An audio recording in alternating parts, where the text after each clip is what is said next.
Thank you, David, and thank you everyone for inviting me here. This is a huge privilege, not because I'm the chief guest. I think it's a privilege mainly because I'm one of the parents who've had the opportunity, and I'll take this opportunity on behalf of all of you to put my hands together and thank Dhirubhai Ambani International School for doing what they're doing to our children. So I want to thank all the teachers, all the head of departments, Zareen, Farida. I mean, you are people I used to come to. When I have trouble, I come and look at their faces, go away, and I'm calm. Everything will be sorted out. Kavas sir, who's fantastic at cricket matches, shouts louder than anyone else in the world can. All the staff members, the management, the gentlemen who man the security outside, so wonderful. And so even the guy who does the parking back there, everyone for the last 13 to 14 years that I've been here, and especially my friend, Mrs. Neeta Ambani, thank you so much for looking after our children. Really, thank you very, very much. Okay, so good evening, boys and girls. Exams are over. If I may say so, damn school is over, which seemed an impossibility just a few years back. That horrible math or physics or whoever your least favorite teacher is, you will never have to see again.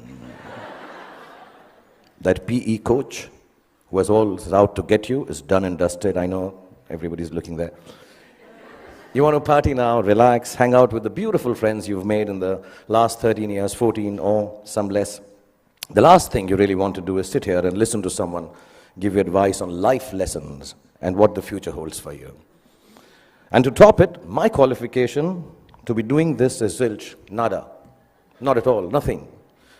Really, apart from the fact that Neeta and I are friends, and thus I have some benefits. My reason to be here is the same as that of your elder brother or your sister being allowed to do things that you're not allowed to do at home. I'm like them, older, that's all. So if you think that I have had a successful career, as I was getting very embarrassed when David was recounting, because also it's been so many years since I've got an award now, yeah. This is like got to work harder. So also if you think I've had a successful career, a great past performance and my experiences of it are no assurance that it'll work in the future for you or work for you at all. And anyway, none of what I say today you will remember as soon as you're out of here. Or maybe even earlier, because you're still sleeping from the big party you guys had last night. What I say may make sense to your mom or dad, who will remember it some years down the line, and they will also remember it for all the inappropriate things that I'm going to say tonight. But you are here, and so am I, so I promise to keep this extremely crisp and sharp. 20 minutes, tops. But be rest assured, I understand if some of you walk out in the middle of my speech for bladder control reasons. Feel free to do that. Feel free, because that's what essentially my talk is about. Feeling free, the freedom to be yourself, to listen to your inner voice and never let anyone tell you who you are or who you ought to be, including me. These are the only years of your life in which you will be allowed to make regret-free mistakes. As you do so, you will chance upon your dreams and hopefully make a happy life out of their fulfillment. When you get to be 50, as some of your parents are, none of the mothers, they all look 35. They're all looking extremely hot. Some of your parents are, and like I am, you will know that the bulk of your regrets are from not having done what you wish to do. So don't hold it against your over-diligent father who's telling you to study extra even post the exams. Your annoying mother who's still depressed that your handwriting is bad. You know, she doesn't understand. If it was bad 5 years ago, chances are that your handwriting is not going to improve for the rest of your life, ever. Ma'am, get that clear. It's not going to happen. But let me assure you, squiggles and ants and mosquitoes on paper won't kill your career. Any doctor here will tell you, indecipherable hieroglyphics may actually be a career booster. Don't be angry that your parents tell you that friend of yours is not good company, he is spoiling you. And please don't hold it against them when they tell you, he's a movie star's son, he'll become a hero, what about you?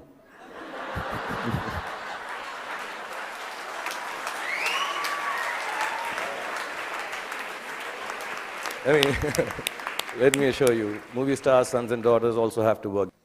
Basically, just don't grudge the old man and the old bag, ever. All us parents try to do is to make you happy with your choices by annoying you with hours that are actually your choices anyway. But you just don't know it yet.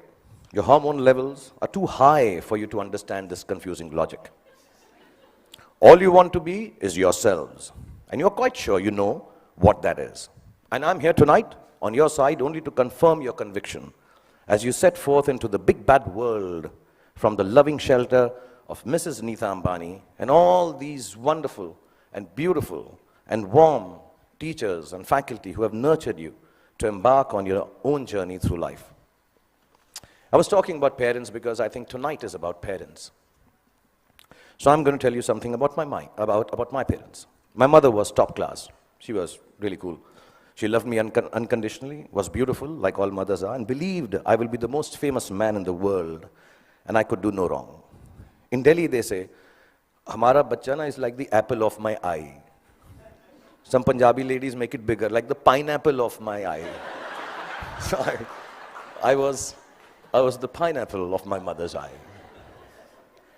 And my father was a gentleman. He was very educated, masters in law, extremely intelligent, knew 7 languages, had traveled the world, knew his politics, fought for the freedom of our country, India, and excelled at sports like hockey, swimming, and polo. He could cook and recite poems and knew the capital of every country in the world. My father was also very, very poor. He was unemployed and struggling to make ends meet for 15 years of my life that I had the privilege of knowing him. From when I was 10 to when I was 15, not being able to afford fancy gifts for me, he would wrap up something old that belonged to him in newspapers and declare it as a birthday gift when my birthday came along. This, in the next 11 and a half minutes left that I have, is the story of the 5 gifts my father gave me and how they helped me become what I am today. When I was 10, my father gave me an old chess set. Chess is a reflection of life, they say, and as cliched as it sounds, it's probably true. The first thing it teaches you is that every move has a consequence, whether you perceive that it does or does not. Nothing you do, not a single moment, is empty of living.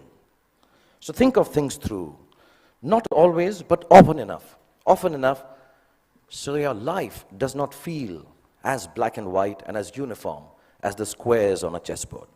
Sometimes, in order to move forward, you might need to take a few steps back. And there's no loss in doing something that hurts in the short run, but proves worthwhile in time. Sometimes, the queen might seem sexier. They always do. But if she gets taken by your adversary straight after you save her, then you might be better off saving your castle or the bald bishop instead. So don't always choose that which seems more desirable if something tells you it's going to get you into a whole lot of trouble. What I mean is also about tonight, drive home while your wits are about you instead of staying and getting stoned senseless after the party here.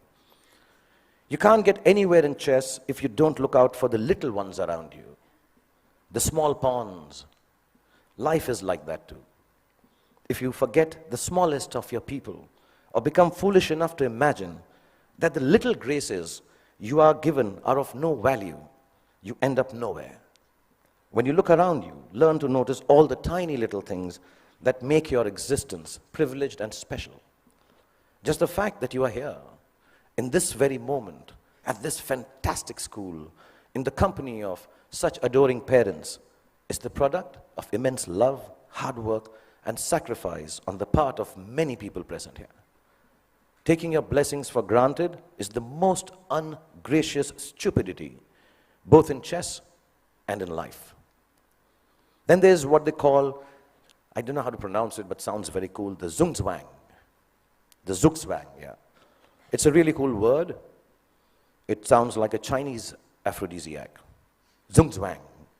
But it actually is German for, okay, I'll tone this down. Oh, fish, I got to get out of here. Anyway, for those of you who've never played the game, it's when you get so stuck that whichever move you make is a bad move. It'll happen to each and every one of you at some point in your lives for sure. A moment will come when it will look like there isn't anything going right and nothing you can do to prevent disaster. Ask me, I just finished Dilwale, followed it up with Fan. So, when you are in Zugzwang, kids, don't panic. Whenever there is trouble and you know there is no way out of disaster, don't panic. With a little embarrassment, you will survive it. Trust me. All you have to do is make a move. All you have to do is move on a bit. As the Cheshire Cat in Alice in Wonderland said, when Alice came to the fork in the road, if you don't know where you're going, it doesn't matter which road you take. I will add to it. As long as you take one road and don't keep standing in the middle of the fork until a truck runs you over. Often in Zugzwang, your enemy wins that particular move, but mostly you end up winning the game. There were no computers when I was a kid, nor were there iPhones for us to Google pornography on, while our parents were busy checking their selfie likes on Instagram. One of the most precious gifts my father gave me was an Italian typewriter. I learned how to use it from him, how to roll paper into the roller and press the lever, I don't know if you guys have seen a typewriter. Google it, yeah. Yeah, the clicking sound of the letters as I pressed them with my fingers, forming words on blank pages, fascinated me. To use a typewriter well, you needed diligence. One wrong letter, and the whole exercise had to be started all over again. We used something called Typex to erase our mistakes in those days. Not to sniff at during math classes. But too much Typex in math classes or in typewriting is unacceptable. So we had to learn how to move our fingers accurately, to make words out of thoughts with efficiency, and do it over and over again till we got it just right. As an adult, I have come to understand that there is nothing of more value than your capacity for diligence and your ability to work hard. If you can outwork your adversaries and your employees, you can ensure your own success in whatever it is you choose to do. Whatever you're doing, do it once. Then do it one more time, even more carefully. Practice will make everything seem easier. Be diligent. Be thorough. Think of every job you do as the first one. So you have to get it right or you won't be able to impress everyone. And at the same time, do it as your last job, as if you will not get a chance to do it again ever. Don't just outwork yourself. Only parents clapping. In fact, you can outwork yourself. If you can outwork yourself, then pretty much nothing can prevent you from glorying. Then my father gave me a camera. And the most beautiful thing about it was that it did not work. We all have those Leica ones, old ones, which don't work, look really cool. I learned that things don't always have to be functional to fulfill a need. That sometimes when things are broken, the greatest creativity emanates from their fragments. I found myself looking at my world magically through the unusable lens, and the fact that there was never any actual photograph to see taught me my most important lesson yet. That creativity is a process of the soul. It does not need an outcome or a product for the world to accept. It needs only the truth of its own expression. It comes from within and makes of your world whatever you wish it to make. So don't be afraid of your own creativity. Honor it. It doesn't always have to be seen or approved by those around you. It is an expression of your deepest self, and it belongs as much to you as it does to the universe that nurtures and inspires it. All creativity is not for everyone to like or understand. All art is not up for sale. Some creativity has a bigger role to play. It is to keep you company when you're alone, when you need a friend, when the world doesn't seem to understand you. Your creativity, whatever that may be, I know a friend of mine who makes dolls out of bath bags from aeroplanes. Whatever your creativity is, your creativity will be the only thing that will keep you inspired and satisfied. Honor it to the end, whatever it may be. Mine is poetry. I write rubbish poetry. It's so bad that sometimes I cringe to read it myself. It's crap. But I write it. It is my secret place. It is mine to make me feel free and happy. So you find yours, and if the world loves it, good. If it doesn't, even better, because now you will truly have a friend. So keep your creativity intact. My father was a funny guy. He had the capacity to turn any kind of serious situation in a way that it seemed less stressful, with a bit of humor. Without a sense of humor, the world will always be a dull and dreary place. No darkness or despair should ever be beyond a good and a hearty laugh. I'm going to tell you a few incidents. If you're not bored, I have about 7.5 minutes left. We used to live on the 3rd floor of an apartment building, and as people on 3rd floor tend to do, my friends and I used to throw things down from the balcony. You know, wrappers, tidbits, dog shit wrapped in newspapers, the usual stuff, yeah. One day, the old gentleman on the ground floor, there always is an old senile gentleman on the ground floor. He had had enough of our daily droppings. He charged at us, yelling at the top of his voice, भाई साहब, ऊपर से चीजें नीचे आती हैं, ऊपर से चीजें नीचे आती हैं. And you know, the whole mohalla, the colony emerged to witness the spectacle. My father was there, I was mortified, and he kept screaming, ऊपर से चीजें नीचे आती हैं.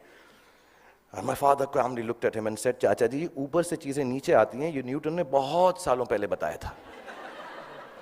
आप कोई नई बात बताओ, अंदर बैठ के चाय पी के बात करते हैं. And it instantly diffused the situation. The old man smiled. We went into the apartment, worked out how dog shit needs to be disposed of properly. Over a cup of tea, and life was back to normal again. And there was another incident I'm going to relate. I had been eyeing this attractive, dusky girl who lived in our building. As smooth as I have always been with ladies, for some reason it occurred to me that if I blew up her letterbox with a Diwali cracker called Atom Bomb, she'd be very impressed with me. I've always been good with girls like that, yeah. I know things girls like. In this insanely romantic belief of mine, her letterbox soon exploded before her eyes. And I still don't know why the desired effect of running into my arms in slow motion was replaced with a screaming drama in which she flew up the stairs screaming, Amma, come here, Amma, ingeva, Amma, ingeva. She was a Tamilian lady, yeah. I took my chance, and as all macho men should do, I fled the scene. A few hours later, the doorbell rang. I looked through the magic eye, and the mother of the love of my life was standing outside looking incensed. I found a place to hide. My father opened the door. The lady began to rattle off a complaint. Your son this, your son that, sorry, my Tamil is not good, but it sounded like that. And he listened patiently and then responded, you know, ma'am, as you were speaking, I was getting angry with my son. But then suddenly I realized how beautiful you are. And I can imagine if your daughter looks anything like you, how can my son be blamed for falling in love with her and behaving so stupidly? The lady went silent as my father continued telling how beautiful she was. And then she became a little coy. Another cup of tea was had, and she said to me sweetly, Beta, just because my daughter is so beautiful, you shouldn't behave badly with her. You should come home, sit with us, and be friends. So not only did my dad get me off the hook for blowing up the girl's letterbox, he actually got me inroads to a long, satisfying relationship with the love of my life that lasted 6 days. Because then I realized that dating beautiful girls has its downside. Every boy in the colony made advances at her, so I was regularly beaten up in my attempts to offer her some boy-friendly protection. But that's another story. The point being, learn to laugh at yourselves every chance you get. If you can manage not to take yourself too seriously, no matter how big a shot you become, or how lowly, useless, trivial you feel, you will instantly disarm life's power to beat you down. It makes you braver to face ugliness because it changes your perspective. Humor is actually the deafness to see the world, the reality, for the transient farce it really is. It's like a talisman for survival. Cultivate it and allow it to lighten every heavy moment. Wear it like a vulgar tattoo if you don't already have one. Don't ever let it get washed away in the turbulently beautiful seas of life. It's your ticket to staying young and childlike forever. And you'll realize why it matters to stay childlike when you're my age. And you watch this speech on YouTube with your children. I'll probably have kicked the bucket by then, having smoked enough cigarettes to light up a forest. But I certainly hope that you will have understood what I understand now. No, not that smoking kills, that part is okay. Well, what I'm referring to is what counts as the most beautiful and final gift that my father gave me. I only realized it was a gift on the day he died, when I was 15 years old. A gift your parents have given to you already. Yes, the singularly most exquisite gift you and I have been given is the gift of life itself. There is nothing that marks a man or a woman out from the ordinary more perfectly than grace. Grace is the consciousness that life is bigger than we are, and therefore our gratitude for it must match its vastness. It is the understanding that everyone we encounter, whether they are loving towards us or offensively abrasive, is a human like we are. It is knowing that experiences shapes human beings, and no matter how good we are at something or how successful we may become, we are never better than the other person. If you can live your life with grace towards those around you, you will accomplish more than you could if you became the President of America. That came out wrong, knowing that Donald Trump is so close to becoming the President of America. I didn't mean that. I'll rephrase that, guys. If you can live your life with grace towards those around you. Okay, actually, what the hell? Because I came here and told you a secret that I write rubbish poetry, I'm going to read out a poem and end this. This is the most rubbish poem you'll hear, but keep it in your heart because I'm the damn chief guest tonight. If your after party, EDM, I assume this is the music. I thought I'd be very cool if I used the word EDM. Is EDM cool still? Class of 2016, is it cool? No? Okay.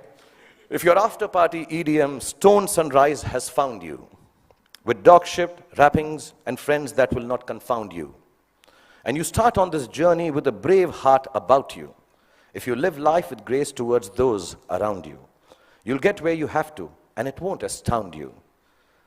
If it isn't Ferraris and a White House that downed you, you won't need an entourage to always surround you. It's your truth you will have that will shelter and ground you. And you'll remember this day as the day that unbound you.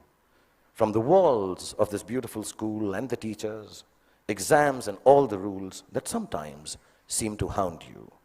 And let me tell you, you all will be successful. Let me remind you. Now it was remind, but because it's not rhyming, so I...